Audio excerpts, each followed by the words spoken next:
시청자 여러분 안녕하십니까? 여러분들의 오후장 투자 전략의 보탬이 될 증시 오늘간을 지금 시작해 보겠습니다. 코스피가 오전장보다 낙폭을 줄이긴 했지만 여전히 답답한 시장입니다. 최근에 주식 투자하시는 분들 모이면 삼삼오오 모이면 다들 해외 주식, 특히 엔비디아, 미국 증시 이야기 많이 이야기하시죠. 그만큼 국내 시장이 소외받고 있는 모습인데 코스피가 2,800을 돌파했다 한들 우리에게는 크게 수익으로 와닿지 않고 있습니다. 특히 오늘은 연말 윈도우 드레싱을 앞두고 업종별로 굉장히 빠른 수급 순환매가 벌어지고 있습니다. 현재 코스피는 0.32% 내림세, 코스닥은 0.37%의 내림세, 약보합권 안에서 제한된 움직임, 다소 차분한 움직임 나타내고 있습니다. 과연 이 시장 안에서 우리가 봐야 될 것은 무엇일까요? 오늘 화장품, 전력 인프라 주 강하고요. 그리고 현대차 역시 또 신고가를 향해 달려가고 있는데 그 안에서 눈여겨봐야 될 오늘의 특징, 이슈를 추적해 보겠습니다. 김대준 대표와 함께할게요. 어서 오세요. 네, 안녕하십니까? 네, 안녕하십니까? 오늘 시장 오전장과 오후장의 좀 변화를 보자면은 어떤 장중의 변화가 있었을까요? 오늘 시장에서의 해석을 하는 부분에 있어서 굿뉴스와 배드뉴스가 있습니다. 네. 제가 그러면 배드뉴스부터 말씀을 드릴게요. 네. 주변국 그 환율 상황에서의 변화가 일어나고 있어요. 일본의 엔 같은 경우는 160엔 돌파했죠. 위안화 같은 경우에도 7.27 수준까지 도달하면서 전고점 라인을 다 돌파했어요. 네. 우리 원달러 환율 같은 경우 장 초반만 하더라도 1,390원 돌파하면서 최근 내에서 고점을 돌파했죠. 이러한 가운데에서 환율 상승으로 인해서 기관의 매도가 오전장 그리고 지금까지의 매도가 진행되는 상황에서 흐름이 나타났던 겁니다. 그런데 방금 전부터 변화의 움직임이 있었던 것이 뭐냐면 국내 원달러 환율에 있어서 아침에 1,390원 출발했던 환율이 네. 지금 마이너스로 돌변했거든요. 정부 개입이 일부 들어온 것 같습니다. 1,385원까지 내려왔는데 환율이 내려가게 되면 여러 가지 시장에 대한 해석점이 다르겠지만 기관 투자자가 매수로 전환할 수 있다는 측면에서 시장의 상승 요인으로 발현될 수 있다. 이러한 내용으로 첫 번째 거래소에 대한 내용으로 해석을 해볼 수 있을 것이고요. 코스닥 같은 경우에도 두 가지 관점입니다. 새벽 끝난 미국 시장에서 테슬라가 오늘 한 5% 정도의 상승 흐름을 보여줬어요. 그리고 테슬라의 경우에는 최근에서의 박스라고 할 수 있는 195불 라인을 돌파했습니다. 물론 아직까지는 확인 과정이 좀 더 필요하겠지만 돌파 과정에서 진행해요. 그래서 2차전지 관련주들이 국내에서 오늘부터는 움직이지 않을까라고 판단을 했는데 오늘 올라가다 밀렸어요. 네. 그런데 주가라고 하는 것이 어떠한 외부 변수에서 주가가 탄력을 받아서 그대로 올라가기보다는 바닥점에 도달했을 때는 계속 오르내림의 과정을 반복하죠. 그래서 테슬라가 선도 종목 흐름에서의 모습을 보여주고 있다라고 한다면, 특히 박스를 돌파한다라고 한다면 2차전지 관련주들도 이제 바닥을 찍어가는 과정에서 등락 과정이 나타나고 있지 않나라고 판단되는 지점에서의 내용입니다. 호재와 악재, 우리가 좀 기대할 요인과 좀 부담스러운 요인이 상존하고 있는 시장이네요. 그 안에서 오늘 그럼 현재 구간 상승불을 켜고 있는 테마는 무엇이 있는지 하나씩 이슈 추적해 보도록 하겠습니다. 일단 오늘 전력주들의 강하죠. 최근 시장에서 하락할 때 그 반대급부로 떠오르는 뭔가 약간 피난처 역할을 하는 게 화장품과 전력인데 오늘 전력에 대해서 알아보겠고요. 그와 함께 이 로봇 시장 앞으로 더 눈여겨봐야 되는지 금리 인하 기대도 있지만 최근에 스코어는 좋지 않았기 때문에 로봇 이야기를 해보겠습니다. 먼저 전력으로 들어가 볼게요. 최근 전력 시장 안에서는요.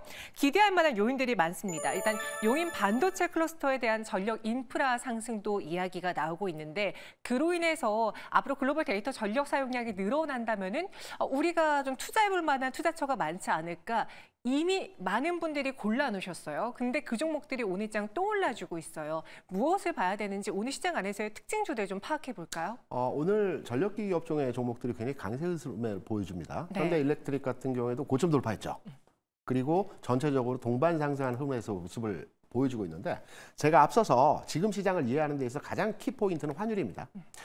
최근에서 환율 상황이 상승하고 있기 때문에 최근 시장의 핫한 전력기기라든가 화장품이라든가 방산이라든가 등등의 그 시장에서 강한 업종의 섹터가 환율과 민감한 실적 오전, 수출과 관련된 연관된 종목들이기 때문에 환율의 상승에 더불어서 이들 종목들이 주가 상승했던 겁니다. 전력 수요에 대한 부분도 있겠으나 그런데 이제 고점을 돌파하는 흐름 그리고 환율의 부분이 최근 계속해서 흐름에 있어서 상승하는 흐름이 있기 때문에 전력기기 내에서의 흐름은 좀 더 이어질 수 있다. 고점 돌파했기 때문에. 그리고 또 하나 이유는 세명 전기 주가 흐름을 보게 되면 오늘 굉장히 강하죠. 맞아요. 전력기기 내에서 새로운 주도주가 나왔다는 데서 우리가 또 다른 관점으로 전력기기 업종의 흐름을 판단해 볼 수 있을 것입니다. 전체적인 분위기는 현대 일렉트릭이 시장의 분위기를 잡아주고요. 시장에서 수익률 측면에서의 흐름의 세기는 세명전기 같은 새로운 주도주가 나오면서 시장을 선도하고 있기 때문에 지금의 흐름의 모습을 판단해 보게 되면 전력기기 업종의 전체적인 수급 동향과 앞으로 전망치는 조금 더 상승 여지가 있는 형태에서의 모습이 진행되지 않을까라는 판단에서 세명전기를 기준점으로 봐서 전력기기 업종에 대한 투자 포인트를 잡아가시면 될 것 같습니다. 세명전기라는 주도주가 탄생을 하면서 시장 안에서의 또 기대감을 키우고 있다라고 했습니다. 저희 시청자분 중에 한 분이 이 전력이라는 걸 이제 피카츄로 이야기하시더라고요. 네. 피카츄 관련주 지금 들어가 봐도 괜찮을까요? 라고 질문 주셨는데 들어가 봐도 괜찮은지 하나씩 이야기 나눠보겠습니다. 또 여기에 국내 말고 해외 시장으로 좀 눈을 돌려보자면 이 트럼프 전 대통령과 바이든 대통령의 미 대선을 앞둔 첫 토론회가 이제 곧 열립니다. 두 후보 간의 정책 중에서 극명하게 차이가 나는 거는 환경과 에너지 단위예요. 바이든 대통령의 경우에는 친환경 목표를 위해서 탄소 중립 목표를 계속해서 강조하고 있고요. 트럼프 전 대통령의 경우에는 미국 내에서 화석 연료 생산과 사용을 늘릴 것이다라는 이야기를 하고 있습니다. 그래서 어떻게 보면 누가 당선되느냐에 따라서 희비가 갈릴 수 있는 업종이 있는데 여기 보시면요. 인프라 섹터의 경우에는 그 누가 당선된다고 해도 희비가 엇갈릴 것이 없다. 지금 환경은 우호적으로 조성되어 있다라는 리포트가 있어서 한번 보겠습니다. 아시다시피 AI 시장 성장에 따라서 미국 전력 수요가 급등하고 있고 이는 트럼프 전 대통령도 바이든 대통령도 그 중요성을 인지하고 있다는 거죠. 바이든 대통령 경우에는 신재생 에너지 투자 속도 향상을 위해서 전력망 투자가 필요하다라는 걸 강조하고 있고요. 트럼프 대통령은 노후화된 미국 전력망 보강을 위해서 공격적으로 투자를 해야 된다. 이 인프라 투자에 대해서는 두 후보 모두 다 입을 일치하고 있습니다. 실제로 지역별 전력망의 평균 나이를 보시면 이미 전력망이 이전부터 완성되어 있었던 유럽과 북미 시장의 경우에는 노후화 속도가 빠릅니다. 그래서 교체를 해야만 하고요. 앞으로 이 미국에서의 송전망 투자액은 주로 교체와 보강 한 64% 정도 부분에서의 투자가 이뤄질 것으로 예상되고 있습니다. 바이든 대통령과 트럼프 전 대통령의 수혜주로 지금 전력 인프라가 꼽히는데요. 어떻게 보십니까? 국내 시장에도 영향을 줄 수 있는 호재일까요? 굉장히 크게 영향을 줄 만한 내용이기 때문에 조금 자세하게 제가 들여다보도록 하겠습니다. 네. 미국 대선 전후로 해서 주가 상황이 어떻게 국내 시장과 미국 시장에 영향을 줄 것 같았습니까? 과거의 흐름에서 있어서. 최근 4번의 대선이 있었던 상황을 보게 되면 대선 이후에는 주가 상승하는 게 일반적 현상이었습니다. 네. 대선 전에는 상승할 때도 있고 하락할 때도 있었습니다. 그러니까 우리가 여기서 알 수 있는 내용은 대선이 끝나고 난 신정부에 대한 기대감으로 해서 주가는 상승할 것이다. 11월 이후에 주가가 상승할 여지가 있다는 결론점을 가지고 시장에 대한 해석을 하나 해볼 수 있을 것이고요. 두 후보 같은 경우는 이 시장에 대한 돈을 푸는 관점은 똑같은데 돈을 푸는 방식이 다릅니다. 트럼프 행정부는 과거에 보게 되면 무제한 양적 완화라는 단어 많이 들어보셨죠. 회사에 대해서 회사채, 기업, 은행에 대해서 은행채를 공급하고 법인세를 인하해주는 형태로 진행을 하게 됩니다. 그래서 트럼프 행정부 상황 하에서는 금리가 내려갑니다. 그리고 달러가 약세로 진행이 됩니다. 그럼 원달러도 여기에 대한 반응을 하는 형태로의 모습이 진행이 되겠죠. 하지만 바이든 행정부는 조금 다릅니다. 돈을 푸는 그 행위 자체가 트럼프 행정부는 좀 다르거든요. 바이든 행정부가 좀 채권을 발행합니다. 그래서 금리가 올라가고요. 달러 강세로 진행이 됩니다. 당연히 원달러 환율도 여기에 반응하는 형태로서의 모습이 진행이 되겠죠. 결론적으로 말씀드려서 트럼프 행정부와 바이든 행정부의 주요 타깃이 되는 종목군의 흐름을 보게 되면 트럼프 행정부는 우리가 다 알고 있다시피 2018년도에 아주 강했던 바이오시밀러, 그러니까 복제약 관련한 셀트리온 같은 종목들의 흐름들이 시장에서 각광받을 수 있고요. 방산도 여기에 대한 기대감을 가질 수 있는 내용에서 흐름이 진행될 것 같습니다. 반면 바이든 같은 경우는 그린 에너지 정책에 의해서 우리가 태양광 관련한 종목들이 이전에 큰 폭의 상승을 만들어줬었죠. 특히 하나 큐셀이 올해부터 전력을 생산한다고 해요. 미국 내에 있는 태양광 시설 단지에서. 그렇다면 이 관련한 하나 솔루션이라든가 이런 종목들의 흐름들도 바이든이 우세한 TV 토론 내에서의 그런 지지율이 나오게 된다면 이런 종목들의 양 시소 간의 주가 흐름에서의 모양이 만들어질 수 있다라는 측면으로 시장에 대해서 대응을 하시면 될 것 같습니다. 그럼 인프라만 놓고 봤을 때는 네. 어때요? 두 후보가 의견을 일치한다라고 했잖아요. 네. 그럼 국내 시장에서 이 TV 토론의 결과를 보고 인프라주들이 같이 좀 이슈몰이를 할 수 있을지 아니면 이미 시장에서 알고 있는 것이기 때문에 좀 덜 민감하게 반응할지요?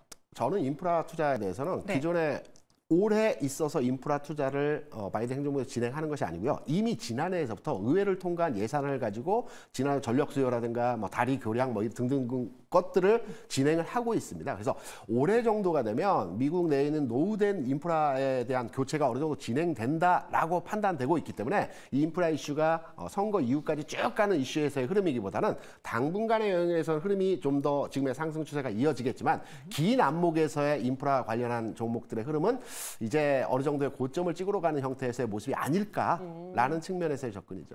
인프라 투자의 경우에는 그렇다. 실제로 미국에서의 이제 변압기 대장이라고 불리는 이튼 코퍼레이션도 이 추세선이 좀 이탈되는 모습이 나타났습니다. 그래서 국내 시장에서도 관련주들 차익 실현해야 될까라고 했는데 앞서 김대중 대표가 언급했던 세명전기라는 갑작스러운 주도주가 나오면서 또 한 번 시장에서 관심을 보이고 있는 거거든요. 저희 앞서 시청자분이 여쭤봤잖아요. 네. 이 피카츄 테마주 네. 현 구간에서도 접근 가능한지 김대중 대표님 정리해 주시죠. 국내 전력기기 종목들의 지금 상승 흐름이 나타나는 것은 그 용인 클러스터에 대한 전력 수요에 대한 기대감으로 해서 주가가 올라가고 있죠. 네. 용인 클러스터에 필요한 전력이 약 10기가와트라고 그럽니다. 이게 이제 소형 원전 3개 정도가 필요하거든요. 앞으로 계속해서 지어질 예정이겠지만. 그래서 이 부분이 국내 전력사들에 대해서는 좀 더 수요가 증대되는 가운데 주가 상승이 나타날 수 있겠지만 미국의 이튼 같은 종목들은 주가 변곡지 맞습니다. 지금 이 자리에서 주가 상승할 수도 있고요. 하락할 수도 있고 양쪽이 다 열려있는 상태이기 때문에 미국의 전력기기에 투자되어지는 분들은 이튼의 주가 상황에 대해서 양쪽이 열려진 상태에서 주가 하락과 상승을 참고하시면 될 것 같고요. 국내 전력기기는 올 하반기까지의 흐름보다는 지금 단기간의 흐름에서 6월과 7월 정도에서는 전력 수요가 증대되고 있는 국내에서의 증대되고 있는 상황이 나타나고 있기 때문에 상승 흐름은 좀 더 그리고 주도주가 나왔기 때문에 좀 더 가는 흐름이 나타날 가능성이 높다라고 생각하죠. 네, 최근 이제 국내 시장의 이슈를 가지고 또 용인 클러스터 관련해서 국내 시장 안에서의 전력망 수혜주들이 움직이고 있는 거기 때문에 우리 자체적인 모멘텀의 힘은 조금 더 남아있을 것이다라는 의견으로 정리해 보겠습니다. 오늘 시장에서 강한 세명전기를 포함한 전력주도 알아봤고요. 이번에는 로봇 시장으로 가보겠습니다. 아니 지금 로봇주도 별로 움직이지도 않는데 왜 로봇 이야기야 하실 수 있지만 오늘 상장된 기업이죠. 이 하이젠 R&M이 최근에 상장된 새네 개 주에 비해서 첫날의 스코어가 좋기에 로봇에 대한 관심이 많은 건지 아니면 그냥 이 회사에 대한 관심이 많은 건지 궁금해서 짚어보도록 하겠습니다. 이 하이젠 R&M은 국내 로봇 액추에이터 솔루션 제조업체입니다. 간단하게만 그 소개를 보면 여러분들 엘리베이터 탈 때 자주 보이는 단어 오티스 엘리베이터 아시죠? 2007년에 오티스 엘리베이터의 산업용 모터 사업을 인수하면서 그 사업을 확장시켰습니다. 대표적으로 범용모터, 서브앤로봇, 모빌리티, SI 사업을 영위하고 있는데 2023년 매출액 기준으로 가장 많은 부분을 차지하고 있는 건 이 범용모터고요. 실제로 이 시장 안에서 효성중공업과 HD 현대일렉트릭에 이어서 국내 3위 업체입니다. 그만큼 시장 안에서의 안정성이라던가 무언가 좀 보장받을 수 있는 사업력을 갖고 있다는 게 많은 투자자분들에게 관심을 끌어냈을 것 같아요. 앞으로 로봇과 모빌리티 산업 내 수요 증가에 따른 수혜도 기대가 된다라고 투자 포인트도 정리해봤는데요. 오늘 이 하이젠 R&M이 다른 새내기주들에 비해서 첫날의 스코어, 물론 그 공모가 대비 2배가 넘는 가격대로 시작을 했거든요. 네. 그럴 수 있었던 이유가 있을까요? 로봇에 대한 관심일까요? 기본적으로 저는 로봇에 대해서 굉장히 긍정적으로 전망을 하고 있습니다. 왜냐하면 네. 시장이 새로운 영역, 지금 2,800포인트를 앞두고 주가가 왔다 갔다 하죠. 지수적 관점에서 시장이 새로운 영역으로 도달할 때는 시장의 패션이 바뀝니다. 시장이 박스권 내에서 움직일 때는 가치주들이 움직이죠. 돈을 버는, 수출이 잘 되는 이런 회사들이 주가가 움직이는 반면에 새로운 영역으로 시장이 도달했을 때는 성장주로의 시장이 변화하는 모습의 흐름이 진행이 됩니다. 그래서 성장 섹터의 대표 섹터라고 볼 수 있는 로봇주에 대해서 일단은 긍정적으로 바라보고 있고요. 오늘 상장 하이젠 R&M 같은 경우는 뭐 다른 거를 다 차치하고라도 자세하게 설명해 줄기 때문에 네. 기존에 이 회사를 보유하고 있던 집단의 흐름들을 판단해 보면 굉장히 좋은 회사라는 알 수 있어요. 왜냐하면 최초에 국민연금이 가지고 있었어요. 그 전에는 LG모터스에서 분사해서 회사를 만들었고요.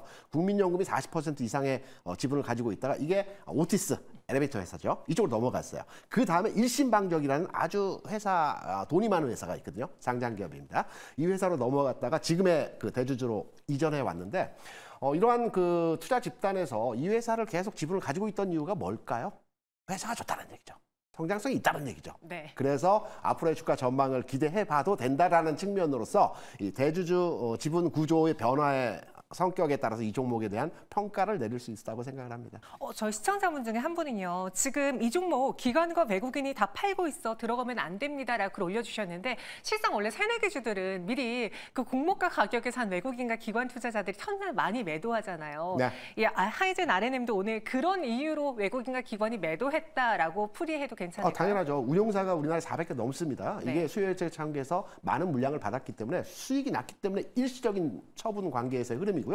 저는 이 회사가 좋다라는 측면은 단기간 내 상장 이후에 흔들림은 있을 수 있어요. 네. 그런데 중장기적 흐름에서의 주가 상황을 볼 때는 행오버 이후에 주가가 하락하기보다는 흔들림 이후에 주가가 다시 상승할 수 있다. 이런 가능성을 보고 판단하고 있는 종목입니다. 앞서 김대중 대표님은 로봇주 지금 긍정적으로 나는 보고 있다라는 의견 주셨는데 작년까지만 해도 성적이 좋았던 로봇이 올해는 성적이 좋지 않았거든요.